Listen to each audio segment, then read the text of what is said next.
dalaga. Pumunta na dito sa lupa ang ating Panginoon Jesus para ipakilala ang Ama. John 8:19. Sa kanya ay kanilang sinabi, nasaan o saan naroon ang iyong Ama? Sumagot si Jesus, hindi ninyo nakikilala ako? Niya ang aking Ama? Kung ako inyong makikilala, ay makikilala ninyo ang aking Ama. Sa John 10:30, sapagkat ang Ama, ako at ang Ama ay iisa. Okay? Isa na lang. Bakit ipinanak ng tao ang anak ng Diyos?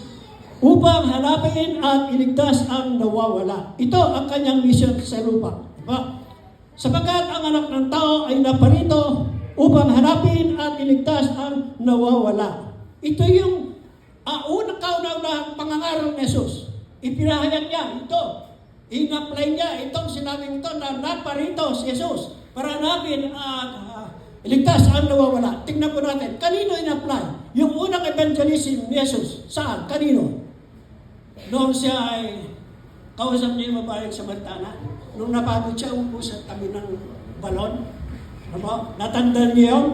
Sa John 4:25, sinabi sa kanya ng babae, nalalaman ko na paririto ang Mesyas, ang tinatawag na Kristo, na pagparito niya ay papahayag niya sa amin ang lahat ng mga bagay. Sinabi sa kanya ni Jesus, ako na nagsasalita sa iyo, siya nga. Nagpakilala na po, ipinakilala, siya pala yun. Nakausap niya, matagal nang hinihintay na Mesyas, hindi nila alam, kausap nila. Ay, kaya ang sabi niya, nagpakilala na siya, ang nagsasalita sa iyo ay ako nga, yung hinihintay ninyong Mesyas. Ako yun. Parang gano'n.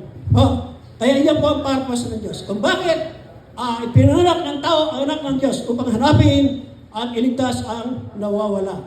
Nasagot na po ba natin yung mga tanong natin? Tapos na po tayo. Nasagot na eh. Diba? Okay, conclusion na po tayo. Siya ang anak ng Diyos. Siya ang anak ng tao. Bakit ipinanganak ng tao ang anak ng Diyos? Upang mamagitan sa tao at sa Diyos, upang ipakilala ang Ama, upang hanapin at iligtas ang nawawala. Ngayon, ano ang diwa ng Pasko? 5.